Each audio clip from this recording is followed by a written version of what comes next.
Thanks, Justin. You know, everyone needs a friend, and I'm happy to call you my friend. So thank you for that introduction. That was beautiful. Not as beautiful as what it seems that you're doing right now, Well, thank Mr. you. Ross. Thank you. So I see we've got nine assistive technology folks on, two or three administrators, parent advocate. Lovely to have you guys. Thank you so much for joining me, a regular ed teacher and a special ed teacher. So I'm going to stop the poll right now, and I'm going to take a moment to begin my screen share. I'm also going to turn off my video. It's going to distract me.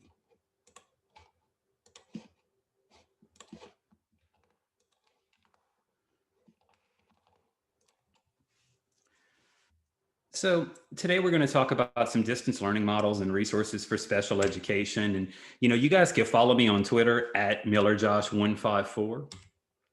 So some of what we want to do today, we're going to, continued learning and academic growth are critical components to student well-being. And so I want you guys to have access to the continuous education guidance that the Department of Ed has put out. There have been a lot of resources that have come out since school closures due to COVID. And I want to give an overview and give you links so that you know where those things are located.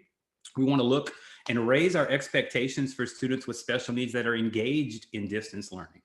We want you guys to be able to compare some different strategies and tools to promote engagement, okay, for our students, and increase your knowledge about the different strategies. We'll do some key vocab and look at hyper focused on students with disabilities, and look at some additional technology tools that I've seen used in classroom settings. And so the rationale behind my session, okay, so the first thing is there was a lot of guidance and things that would come out, and there were documents, and each document would have hundreds and hundreds of links, and so lots of great resources were coming out. But the internal conversations that we had with our team was, did you see this new guidance? Did you click on this link? Did you see all of these amazing resources?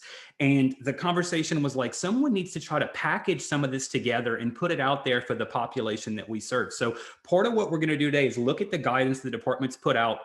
You guys will have links to what I think are some of the more relevant documents that they've shared, and then resources that are aligned with it. So many of the guidance documents had links to further resources, but it wasn't always some that I was comfortable with. And so I'm going to share with you some different technology resources, and they fall right in line with what the department has put out as far as tools for engagement and technology. And then always in my sessions, you're going to get some bonus technology, lanyap, as we say.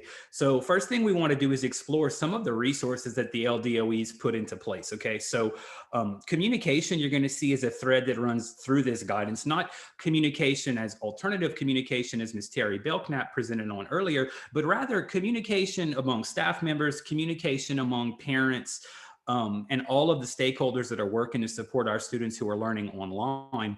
So I'm going to click on this link briefly, and we're going to look at the continuous education toolkit. Okay, so this is, when I began putting this presentation together, this was the first place that I went. I would recommend that you take a moment and go through this thoroughly. I'm going to focus today on the serving students with disabilities subsection, but the resources that are shared here, if you're looking to these places, you're going to ensure that you are in line with current guidance. And if you click on the little hyperlink there for servicing students with disabilities, you will see a lot of strategies that are super in line with what many of us were already doing. Okay, so it talks about organization, it talks about accommodations, assistive technology to support reading and writing, and how can you provide accommodations, whether you're using a low-tech approach or a high-tech approach. And so parts of my presentation today are going to focus on low-tech, and parts of it are going to focus on high tech.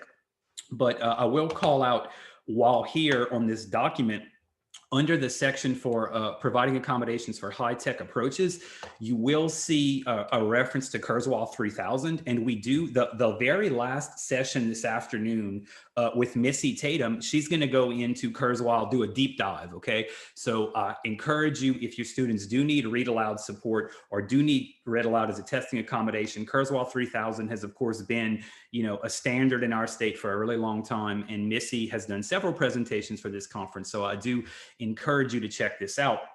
But primarily what I'm doing right now is just kind of showing you what the resources are that are available so that you know where to find some current guidance. So these are a whole bunch of clicky links, right? So these resources build on that continuous learning guide, right? So the assumption is that we are pushing tier 1 curriculum to all of our students, and we're providing access and we're providing special accommodations when needed for those students who have a special need. So, we're going to get into, you'll notice that there is a guidance that has been put out there for students who have cognitive abilities. And so this document came out after that continuous learning guide. So we are going to take a look at that in a little, in brief, right? So if you've not seen the continuous education guide for students who have significant cognitive disabilities, I encourage you to take a look at it. It's going to provide you with some useful mindsets, right? It's going to provide you with some fairly broad bullet points about what you can do, but it will talk about instructional models, and we'll get into some of those. And it talks about the parent engagement piece, okay? So, because it's so critical that if your students who have cognitive disabilities are going to be learning from home, you're going to struggle with engagement, and you're going to struggle with the very practical concerns of not being there to provide hand-over-hand support.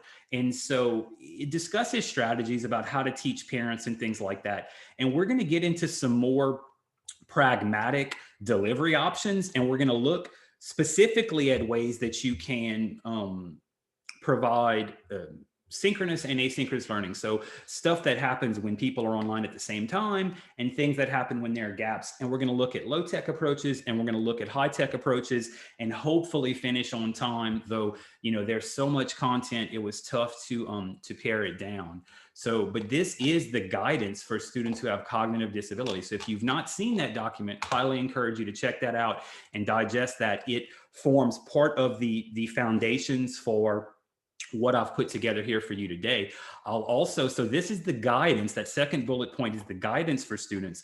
And then they actually give you examples a little more tangible, a little more nuanced in terms of what supports might look like.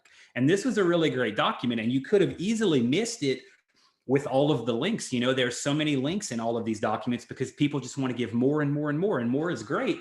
But what I tried to do was synthesize some of it into more manageable chunks. Okay. And so this is more actionable steps broken out into grade bands. Okay. So if you have a student with a significant cognitive disability and they're in grades 4 through 8, you can click on right here, and there are some example resources for things that are already made that you may need to address with students in this age range that are working from home. So they've got activities, videos, some visual supports, and we'll look a little bit more at that as we move forward in the presentation. But I'll just click on a couple so that you can get an example of the kind of resources that are here. So this is a technology free. So your student doesn't have technology. How are you going to provide hand washing examples?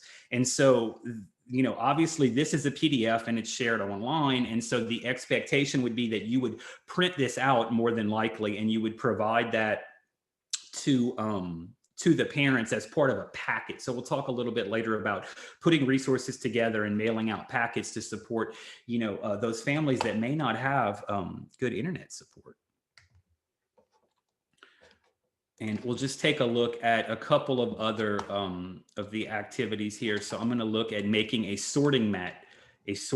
Okay, so they give you detailed instructions about how to sort out your Lucky Charms for St. Patrick's Day. So really cute activity to sort out the different shapes, heart, stars, clovers, pots of gold, and balloons, right? Okay.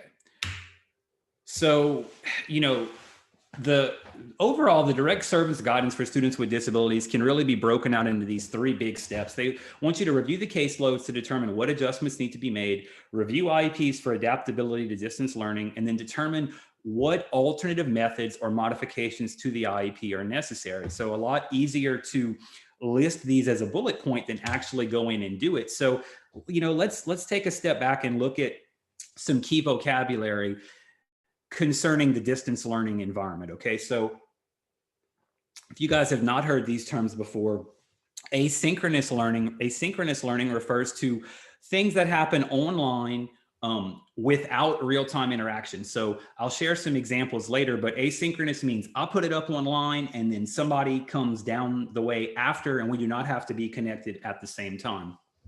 Versus synchronous learning. Synchronous learning is online and it happens in real time simultaneously. So other key concepts you may want to be aware of when we talk about multimedia or a multimedia text set, we are talking about different sources around a central topic. So this looks like perhaps you are providing a video, but you may also need to provide a visual diagram or written instructions or something like that. So I'll click on this quick example link, and the HyperDoc is a very common example of what a multimedia text set looks like. I use these quite a lot when I want to put a bunch of resources into one place. So I'm going to poll you guys in a little while, and we're going to kind of get an idea of what online platforms you may be using. But I know many districts around me are using Google Classroom. And so this example of a Google Doc is a great way to organize all of your resources, whether the intent is for your paraeducator to then go through these resources, or the student or the parent. Having all of those resources in one place can make the flow a little better, especially as people are still adjusting to getting lessons in Google Classroom. Google Classroom as a learning management system is fairly pared down, which makes it very simple to use, but it doesn't always provide the clear connections between activities, right? So putting them together in a document like this can be very, very useful. And then, I could talk at length about universal design for learning. I won't this afternoon, but I do encourage you, if that's not a concept that you're familiar with, UDL, that flexible learning framework, talking about multiple ways that you can represent information, express it, and engage with your learners. I think it's really important, because what it's going to allow you to do is it's going to allow you to design lessons for all of your students. And by providing information and engagement in different ways, ideally you would be able to have some resources that work well for your students that have a varied range of unique needs. Okay, so these are just some concepts that are going to run through the whole thread of online learning. So, examples of asynchronous learning. So again, things that happen where we do not have to connect online at the same time. If you post something in Google Classroom, Moodle, Canvas, or your preferred learning management system, those things are not intended to necessarily be worked on at the exact same time. So they are asynchronous.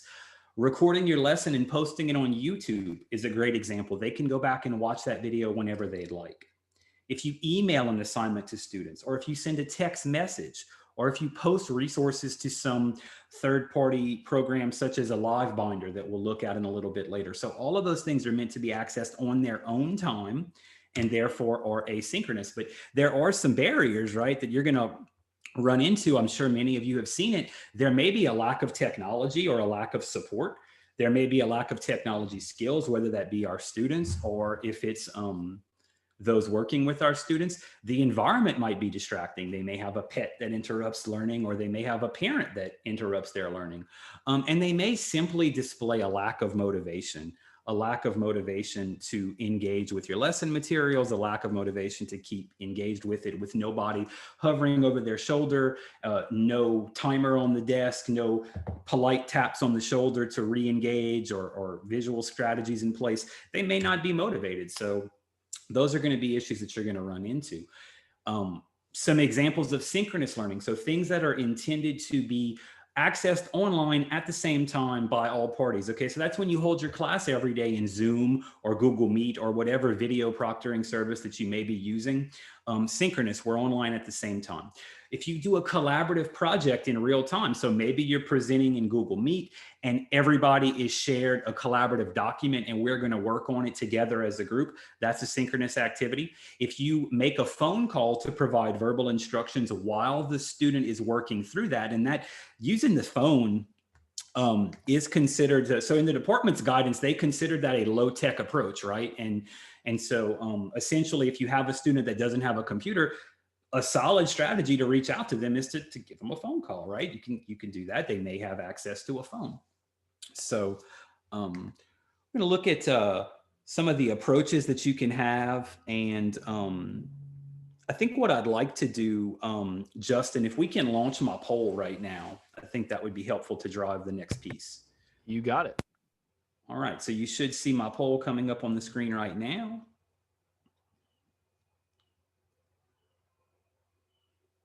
There we go. So we're going to talk about what distance learning platform does your district or LEA use, and just get an idea of what are some of the struggles that you may be engaged with.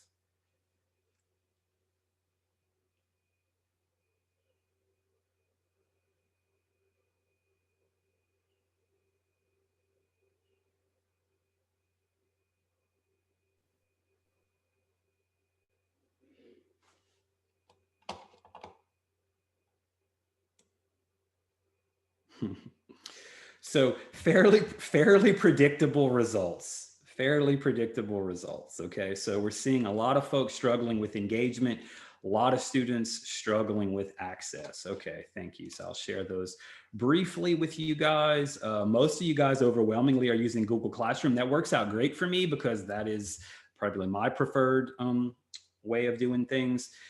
Almost everybody struggling with engagement and access. Okay, so hopefully I can share at least a couple of strategies. I know that it's a very individualized thing, and so one approach does not fit all.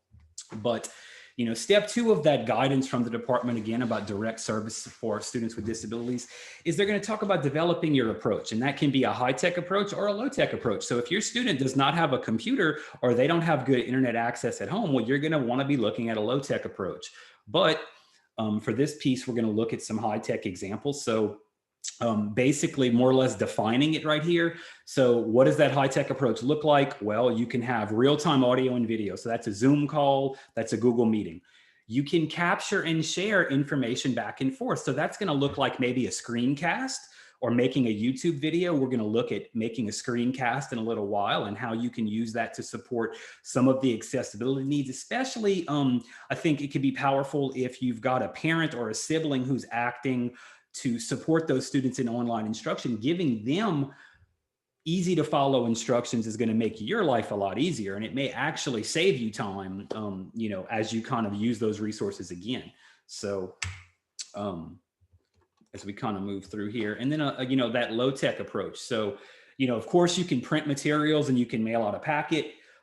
You could schedule weekly phone calls, or a paper-based newsletter was one of the examples shared in the guidance. And you can design your activities around what they have at home. So games, art, role play that can be done to support those students. So again, this is coming from that direct services guide. The third step is, of course, implementation. And that is when the district's going to be training direct service providers on what tools and delivery options they can use. So if your district is going to adopt Zoom for online classes every day, are they expected to record those lessons? Where are they going to record those lessons? Because one thing that I've run into in several situations in my job is when you begin, like, for example, the conference that we're putting on right now, when you begin recording 5 hours of video every day, you are going to fill up computers and jump drives relatively quickly. And if your district does not pay for cloud storage, those things need to be addressed. And so I'm seeing a lot of entities kind of struggling with that right now. Another huge step is looking at those caseloads and trying to figure out if shifts need to happen, or IEPs need to be amended. And then it's highly recommended that you contact all of your parents that have a child on an IEP and discuss what those challenges might be, discuss what those goals are, and how do they think would be the best way for you to provide support. So trying to get in front of it, of course. Recommended that a progress monitoring system is in place, and then provide questions and answers. So I'm going to dive in. 90-something% of you guys talked about student engagement, and so in conducting my research, so Edutopia is a project of the Bill and Melinda Gates Foundation. And so they put a lot of money into resources. And one of the articles that I read was about the science of keeping kids engaged. So I linked that here in the presentation, and I put up a little word cloud here for strategies that may help with that. But if you were to go and you were to read that article, you would see that there are some threads that run through. So these are the attitudes that students should hold about themselves. the purpose of some of these things, I mean, what we do, why we do it, we want to express that we value them. Okay. Good teachers intuitively know these things. We want to make sure that our students feel heard and respected. There's a lot of research that the social component to distance learning is important. A lot of the lessons that we learn in school are not found in the textbooks. When I was in school, we had textbooks. Okay. We want to explain the purpose behind why we're having them do certain activities. And we want to offer choices to the extent possible. So those are some kind of broad strategies. Now, when we break those down, if you've not researched or read about the growth mindset, this idea that intelligence can be developed, I would highly encourage you to Google it. I mean, there's some very powerful motivational videos about the growth mindset, but where it applies here for our students with disabilities is teaching them that, as Justin kind of stole my quote before I got started when he said there are no mistakes, there are only happy accidents. And that's why I dress like Bob Ross for this presentation. For those of you who are joining me earlier on the call there, if talent is fixed, why do top athletes even have to practice? These are attitudes that we have to hold high expectations. And the mindset shift is critical, not only to support our students, but to raise that expectations of others in their environment and other stakeholders whenever possible. People need to feel that they're respected and valued at school, and they need to have purpose and relevance. The belief that the schoolwork is valuable because it's relevant to our life and are connected to a larger purpose. So hopefully that doesn't get lost on you. I've got a visual here that shows two different mindsets. Okay. So when something gets difficult, people who are ultimately going to succeed, they don't necessarily see this as a failure, but rather as a learning opportunity. And this is something that can be taught. And it's something that I have to remind myself when something that I'm working on doesn't go as well as it should. I just remind myself like, hey, think of how much better it's going to be next time. So a fixed mindset assumes that character, intelligence, and your creative abilities are static. They're given. They can't be changed in a significant or meaningful way. And it's relevant because our students can be successful using technology in ways that they may not have been able to without the technology. So a student who's a poor reader but thrives at art can open up their learning environment, and they can incorporate technology tools to be more successful. So if we can foster a growth mindset by using positive language and by modeling that and by teaching those expectations, you got to channel your inner Bob Ross. There's no mistakes. We only have happy accidents and opportunities for learning. So no mistakes, just happy accidents. Thank you, Bob Ross. So, some strategies, again, from the guidance that the department has put out, in terms of student engagement, starting out with a fun game, working towards preferred apps or activities, right? So if you have a token economy type of situation that you can implement, whether by sending it home as a printout or by having one done virtually using like a board maker online or a unique learning system, for example, they have different economies like that you can use online. Incorporating preferred activities, social stories, visual strategies. I've got tons of those embedded into this presentation. There's still, tons of research that shows that providing these things and sending them home are going to have positive impacts, but they have to be taught. The strategies have to be taught to the parents. They have to be taught to the siblings. Regular meeting with the parents. These are all ways that you can help benefit student engagement. So for those of you guys who are using Google Classroom, the stream is a great place. The stream is sort of like the social media component of Google Classroom. So the stream is where messages can be shared back and forth. You can give positive affirmations for the day or the week. I like a strategy of picking one student for every day, and then they alternate and they give a positive compliment about someone else's, either their work or about their personality. So daily or weekly affirmations are a great strategy. I have seen classrooms where, again, this has to be directed by the teacher, but I have seen classrooms where the students provide a lot of support. And so I've gone in and reviewed Google Classrooms, and students were asked like when a particular assignment is due because one of them wasn't comfortable maybe using the calendar function of Google Classroom. And the class actually answered the question before the teacher had a chance to, because sometimes we might go to bed a lot earlier than our students. So they may be working on their work a lot later than us. Another strategy that you can use is a Padlet wall. So I'll take a moment and I'll show you what a Padlet looks like. In the LDOE guidance, they talk about Coggle, and we'll look at their example of Coggle in a bit. But this is a Padlet that I made for a presentation that I did for a group on a technology, the SAMR model, right? So that raising the levels of expectations. So it allows you to have it's very similar to Jamboard that Terry talked about in detail in our last session, but a Padlet allows your students to collaborate and work whether asynchronously or synchronously. So they can either do this at the exact same time with you guiding them via a Zoom chat or a Google Meet, or you can put this in their Google Classroom or put this in their distance learning platform and let them complete the Padlet themselves. Another way that you can do it is by using Zoom backgrounds. So we'll look at some different reward systems in a little bit. And some of the examples talk about how to be more engaging, specifically using your online platform, whether it be Zoom or Google Meet. So I'll take a moment and I will show you guys some social stories that we've put together. And there are some about COVID. And so social stories are beneficial because they provide easily digestible and consistent language, and also teach a social message. Okay, so I've got a lot of links here. If you've attended sessions that we've done in the past, then you're going to have probably seen some of these, but I'll just click through some of these in general. Okay, so if you are teaching any lessons, whether they be hand washing, we've got lessons to stop children from blurting out. So I know that is a major issue with students who are trying to do distance learning, that they don't have good mic control. So just a variety of different social stories that you can use, because that is one of the recommended strategies.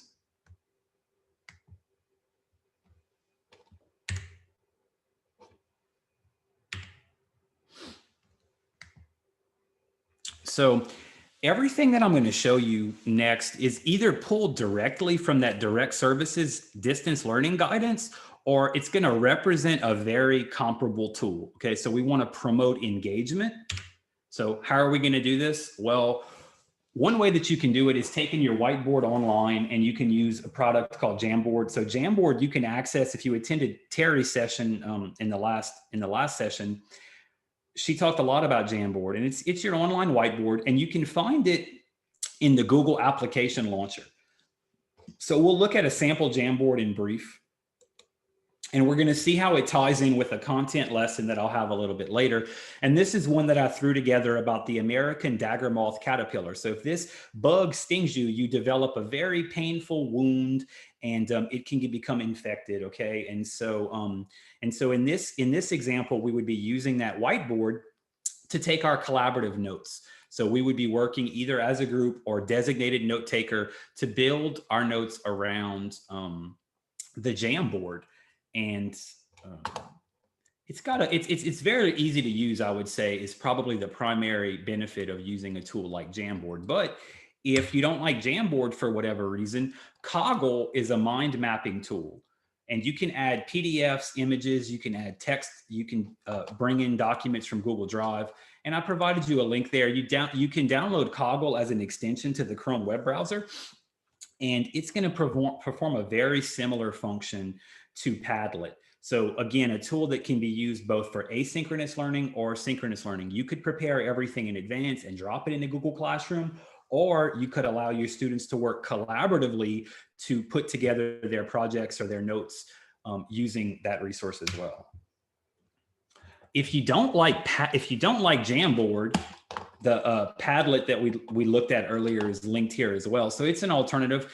Also an online whiteboard. You can bring in pictures, you can bring in web links. And one of the cool things is that both Coggle and Padlet can be shared via a hyperlink. So you can embed it into your Google Classroom or your Canvas classroom very easily. The Google Teach from Home Toolkit is also one of the resources listed in that continuous learning guidance. And it is essentially a link to the different tutorials and manuals for the Google products. So they talk about setting up your workspace. They talk about using Google Classroom. They talk about using Google Slides and using Jamboard to provide remote instruction. So if you've gone through like a Google 101 type class, you know, the Teach from Home Toolkit may not answer all your questions, but if you need a quick collection of all of the links and all of the different components, because as you know, using Google Classroom, you have to have a knowledge of Google Slides. You have to have a knowledge of Google Docs to really get the most out of it to work on collaborative activities. So the Teach from Home Toolkit is one place that you can go to get a few resources. But you know, one of my preferred strategies is creating a screencast. So a screencast is when you record your own screen and you can provide directions or support. This can save you time, okay? So because you can eliminate confusion, you can eliminate questions before they can become a problem, and they provide a personal touch. You know, there are tons of tutorials online. So if someone says, well, can you make a video for Google Classroom? My normal response is like, well, there's already, you know, 1,000 videos about Google Classroom. Why would I need to make one? But sometimes it's really nice to have that local approach, that language, people that the student knows giving them those directions. So, you know, tons of benefits. They're rewatchable, they're personal, they're visual. A lot of our students, 80% is what research shows, that consider themselves visual learners. Students can watch this content over and over, and repetition is not a bad thing. So it makes the learning and can save you time providing a reference that you can share over and over again. So ideally, you can screencast when you need to provide complex directions. You can use it to support parents, and I'll give you an example of that in the next slide. Or you can give feedback. You could record yourself grading a paper that was submitted to you online and use that screencast to provide the instructions. So there's a link here, 50 different ways to use a screencast. It's an ebook. And my colleague, Tammy Dupre, actually did an entire presentation. So the second link there, Screencasting for Distance Learning presentation, is actually a link to Tammy's presentation that I used when I was putting together my resources to try to figure out how and why were screencasts appropriate.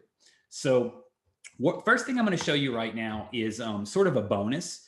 Okay, so if you have not seen News ELA is a website. It's got high interest articles for your students, and you can actually adjust them by Lexile level. So what I love about News ELA, give me just a second, y'all. I was totally signed in.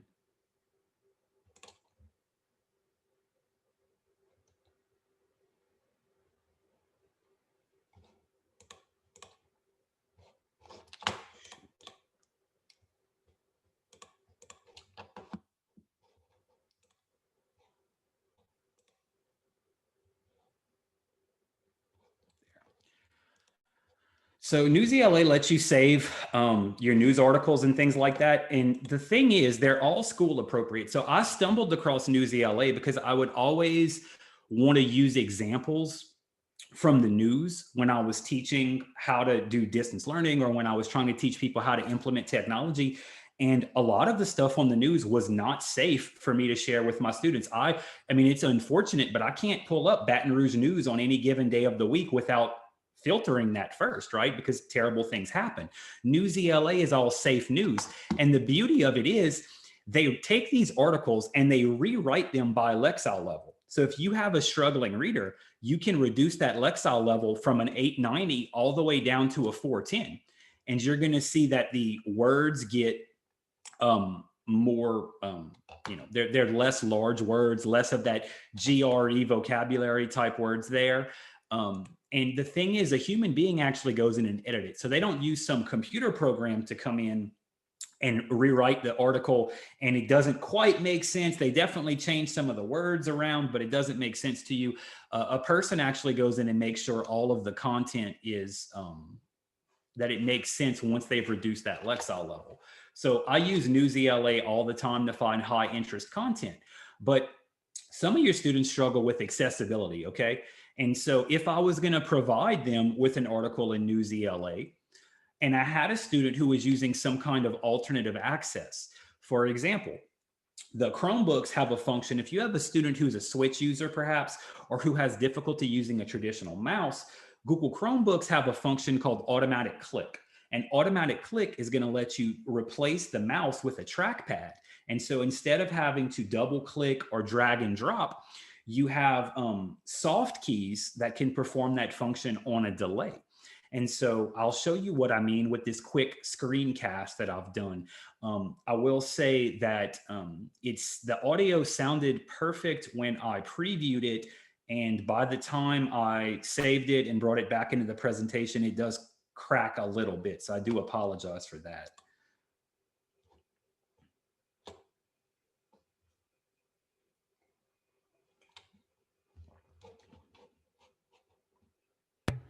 I hear no audio.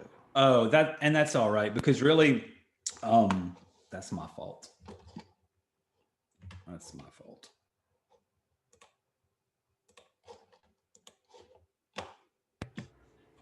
There are only happy accidents. Yeah, agreed. When the automatic clicks function is enabled in the Chromebook accessibility features, your mouse becomes a timer, and it will select, click, double click, drag and drop, or scroll through content on the web without you having to use the physical mouse button. This is an especially useful feature for users who may have a physical impairment that prevents them from using a standard mouse or the trackpad. So in that quick video, I did that using Screencastify, and Screencastify is a free tool as long as you keep your videos less than 5 minutes. And it does, I think, limit the number of videos that you can produce. But I use Screencastify to do screencasts a lot of times, but it may not be enough to simply give the video. And so, part of the guidance when we talk about providing multiple means of representation, what does that look like? Well, we record a video showing someone how to use the accessibility feature, but then we can also just give them some very basic instructions. So this is a document that I set up that goes along with that screencast. So, it didn't take me very long to record that 30-second screencast. I do recommend writing a script. Even for a short video like that is very helpful to just read from the script so that you're not trying to think and click and manage the recording functions. But in this case, how can they turn on that automatic click function? So I screen grabbed the accessibility toolbar, and you can see the automatic clicks function right here. And then I just gave them 3 directions, bam, bam, bam. So it's not any more difficult than that. And in this case, providing those 2 means of instruction. So there is another video I have up here about sharing a Google Doc, but I'm gonna kind of go over. I'm gonna blaze through that, and we'll come back to it if there's a little more time. But in terms of how to put your resources up in an engaging way, I really like the tool Live Binders. So Live Binders is your online file cabinet with a click. So I'm going to click to some of the Live Binders that we have available from the AIM Center. These are some that I had set up in the past. And, if you've never seen a Live Binders before, I'll go ahead and click on my Louisiana travel binder. It's fairly popular. 7,000 people have viewed it. So each of these colored tabs can have sub-tabs beneath it. So if I wanted to share resources for Mardi Gras, within my binder, there's a green tab right here for Mardi Gras. And when we click on it, now this little error message is not uncommon. Okay, so basically when Live Binders first came out, most websites would let you embed. Okay, so all of these websites are embedded into Live Binders, but because that does not allow websites to track all the information that they keep on you, all the cookies and things like that, where they're keeping track of your geographic location and what device you're using and things like that, a lot of sites have blocked the embed. So it used to be quite a bit more visual.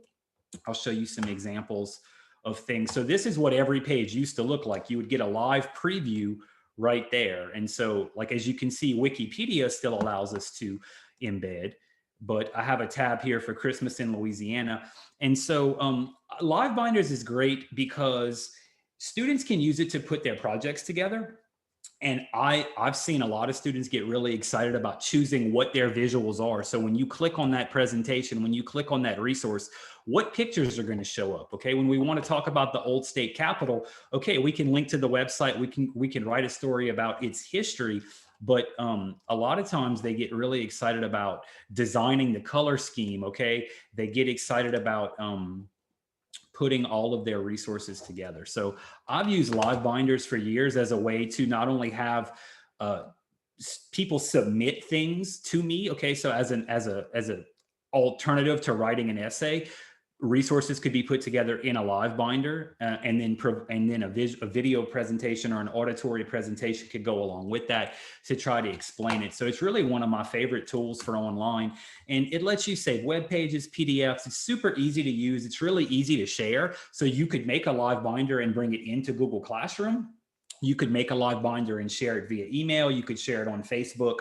It lets you keep everything together in a really, really, really great format.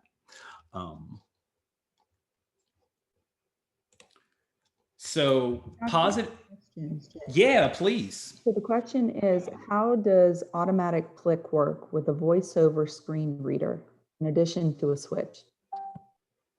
I probably wouldn't use automatic clicks in addition to a switch. Justin may actually want to weigh in because he's super knowledgeable about that. I would say that automatic clicks is probably most useful when you don't have a switch. Voiceover shouldn't affect it. It affects the timing of your cursor. But if you have a switch, that would be the primary method. Great question. Okay, I do know that I have about 15 minutes left. So I want to get into some positive incentives coming straight from the guidance that the DOE put out there. So, I mean, like, what are some ways that we can reinforce our kids and have them more engaged and give them some kind of tangible reward when we're not there to pump them full of goldfish crackers and ring pops, right? What can we do? So this list of sample incentives was provided in the guidance, and they talk about, promoting someone to Scholar of the Week. They talk about a token economy and things like that. They talk about choosing, the dress day. So perhaps if you're teaching online and you have a student who scores the highest, or you have a student who simply engages, for some of these kids, staying on task for the whole class period may be worthy of several rewards. And so what can you provide in a distance learning environment? Well, you could let them help you make your teacher avatar. If you don't know, an avatar is like that cartoon representation of yourself, those Bitmojis. You could have them choose an appropriate Spotify playlist to use as background music during your Zoom call. You can choose a Scholar of the Week, and the Scholar of the Week can have different responsibilities, such as picking the teacher's Zoom background. Okay, so when I started the presentation this morning, I used one of Bob Ross's paintings as my virtual background to try to go along with the theme. But we've created a Halloween theme for our conference. And so they're just engaging strategies, fun ways that we can make the distance learning environment just a little bit more, could feel a little bit more like the classroom. You can have dress days, school pride shirt days. You can take all of those things online. You can dress like your mama and dress like your pawpaw day. Okay. Other ideas, bring your pet to Zoom day. My cat does not need a dedicated day to come to Zoom. I had to close the door. This is one example of a social activity schedule. So this would be school-wide. This is a charter school in New Orleans. And so they have Bring Your Pet to School Day. They have a fashion show. They have a cooking show. They have Family Feud, improv days. And I linked here to a virtual game. So a sort of a very versatile online Jeopardy platform. So we've all seen the PowerPoint templates and the Google Slide templates and the Smartboard templates for Jeopardy online, but this one is a little more advanced, and it has some scorekeeping functions, and it lets you save your templates online. So I actually used this for something I did really recently. So this is jeopardylabs.com, their online Jeopardy boards. Okay, so of course, as we kind of get to almost the end of this, I do want to get into some accessibility considerations. And so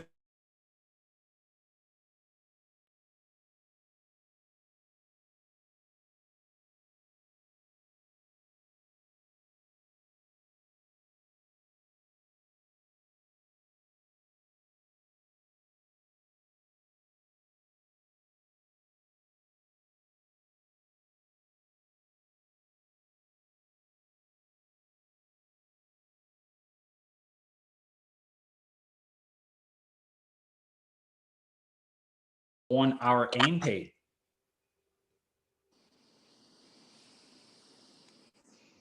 I'm getting some open mic, somebody's mic.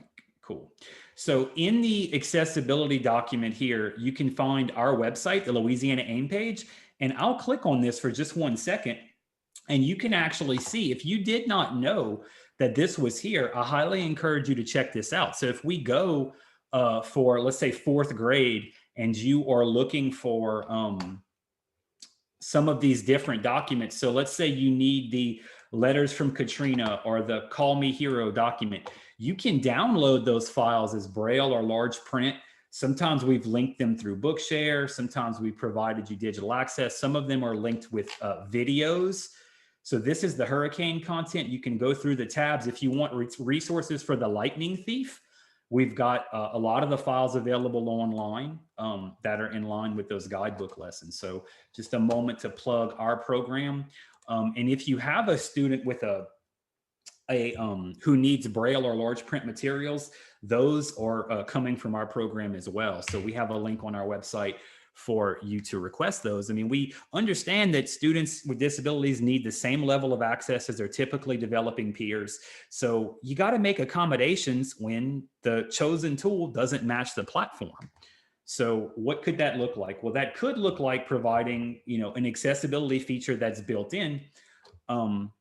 But you can solve a lot of problems by providing those materials digitally. If you have a student who needs materials read out loud or large print, but you want to send an iPad home that has it, Bookshare is the way to go. If your district is not using Bookshare, I would highly encourage you to do that. Bookshare being that program that's going to let you get those digital books free of charge for students who have a qualifying print disability. You can push content to the phones, you can push content to the tablets and things like that. And we highly encourage you to use Bookshare, whenever appropriate for you students who have a print disability. If you didn't know, Google Slides has built-in captioning. So I didn't turn this on for the entire session because we are going to caption this video in YouTube, and I didn't want the double captionings to be confusing, but the online captioning does a pretty good job. Now, so you should be seeing the captioning on my screen right now. However, I get asked this question all the time: doesn't Zoom provide online captioning like this? And they say to me, it's distracting me. And they say, well, I've seen a button for captions in Zoom. Well, here's the thing. Zoom will let you provide live captioning, but a human being or someone who's using a captioning program like CCART has to physically be online at the same time to provide those captions. So they're literally expecting someone to either type out everything, or professionals use like a software program to try to do that. So I know that I've got a lot of material left, but I would like to take questions. So are there any questions as we get to the end? I do know it was a lot of content. There's no questions right now, Josh. We had somebody ask for a link. I think they were asking for the link for Bookshare, which I just shared. But definitely open if anybody has any further questions. Okay. So what I think I'll do now is I will skip ahead a little bit. I do tend to make long presentations. And I want to talk specifically about the continuous learning for students with disabilities. It's kind of the last guidance type document that we're going to look at. And we're going to take a moment. We're going to click on this accommodations document provided by Louisiana Believes. And you'll see that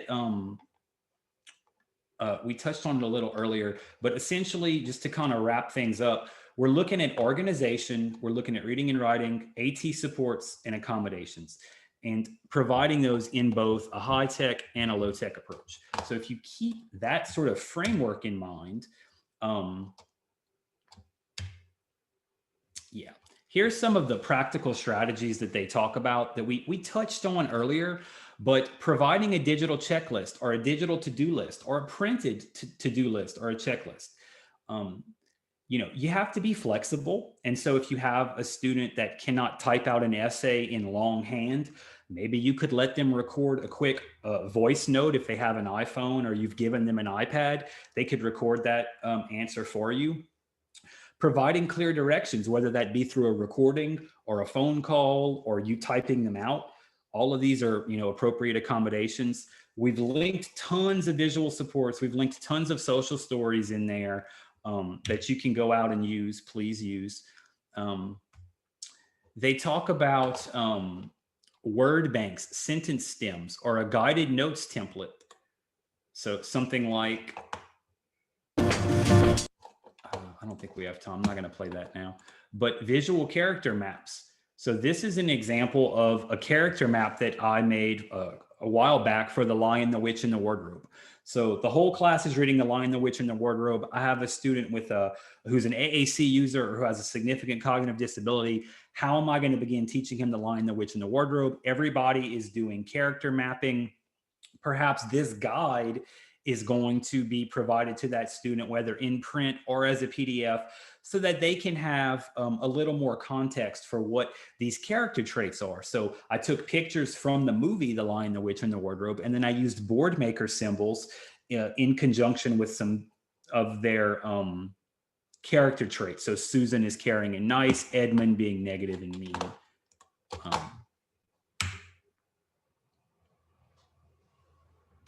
So I'm going to move rather quickly through the end there. So if you have a student that's got good support at home, you can bring in multi-sensory strategies and hands-on learning at home. So these pictures here are, we call them sensory bottles, taking a water bottle and filling it up with a medium, perhaps glitter, perhaps something with a toy or a thickening agent. And we use those to provide little breaks. Okay, so when you shake that up and all the glitter comes to the bottom, when all the glitter settles, they can come back and try to join Zoom class. So if you have a student who's being disruptive, maybe you can send home the instructions to make a sensory bottle. Maybe you do a FaceTime chat with mom and show them an example of a sensory bottle. And when he's disruptive in the Zoom meeting, perhaps mom or a sibling can take that kid out of the room for a second and let them handle, their sensory bottle or their preferred fidget toy of choice. And then they can try to rejoin the Zoom meeting. These are all, strategies that are right in line with what the guidance that we've been provided does. Some of this we've touched on, so I'm going to move relatively quickly into the questions and answers. So do we have any questions now from the group? Anything that anybody wants me to go over?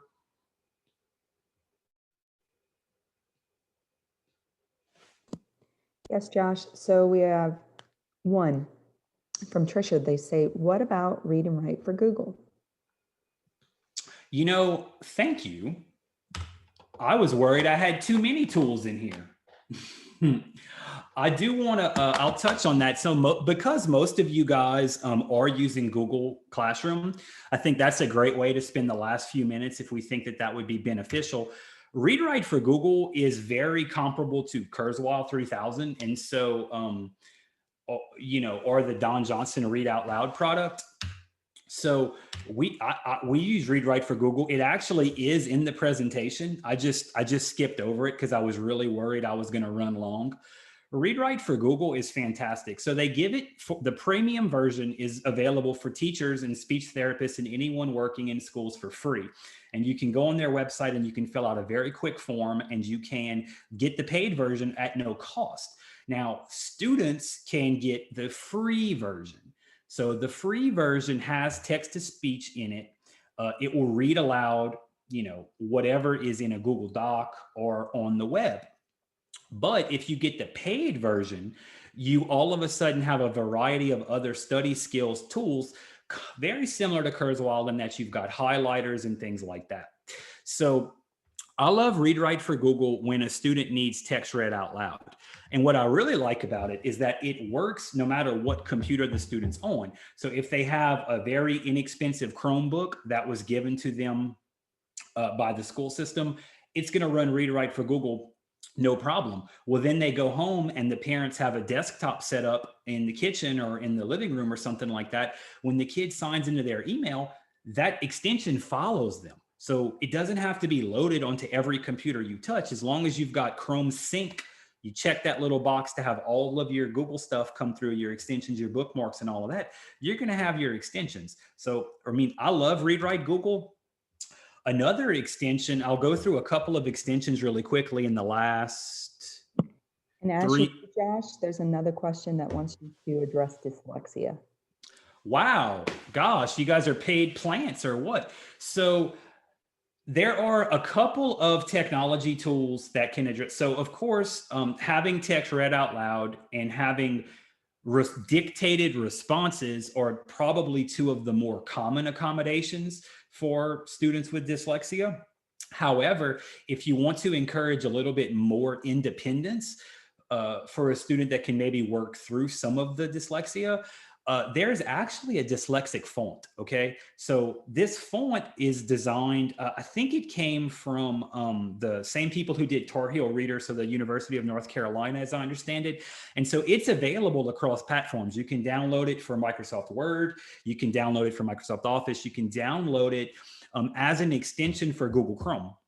And what it's going to do is it's going to change the letter size to a size and style that is somewhat easier on the eyes. So this is an example of what it looks like. And you'll notice that the character, so there's a couple of things that it does. Number one, have you ever tried to read a serial number that has ones and L's in it?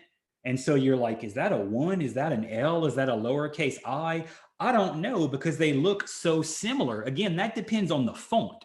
So if you've got a sans serif font, so a font that doesn't have what are called the capitals, so the little lines at the beginning of it and the letters, like Times New Roman has a serif. Each letter has what's called a pediment or a capital on top of it. But when you don't have those, like if you choose a font such as Arial, you'll notice that I's and L's look alike. Open Dyslexic is a font that doesn't let that happen. So I's and L's have more space in between them. They're weighted differently, and the individual letters are weighted differently. I'll also take a moment and share another resource. So this is an example of the Open Dyslexic free open source font. Another one for students with dyslexia, and Justin has recommended this to me in the past, is Beeline Reader. Beeline Reader, and it's a free extension, and it works. It'll convert everything you do online, and it'll convert your Google Docs. And so this is what it looks like. Let me click on the link here. So Beeline Reader is going to change. So what you'll notice is that the text at the beginning of this first line is black, and it ends with a blue text. And then the next line starts with the blue text and ends with black. And then the next line starts with black and ends in red. So the color contrast helps students transition between lines more effectively. So it helps them not lose their place when they're reading large passages.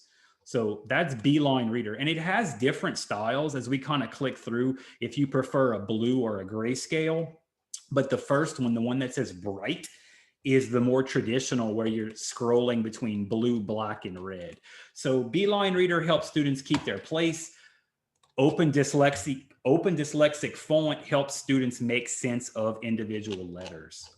So I think I'm out of time. I know that that was a lot of content. Follow us on social media at Louisiana_AIM. Like us on Facebook, Louisiana's Accessible Educational Materials. Got tons of links, y'all. I know there's 300 links in this presentation, but I do have, if we want to take another question, I'm fine with that. Your session code is 2008. 2008. So remember, if you want that CEU, jump out of the session, submit the evaluation using the session code 2008. And remember, there are no mistakes, only happy accidents. Are there any questions before I continue?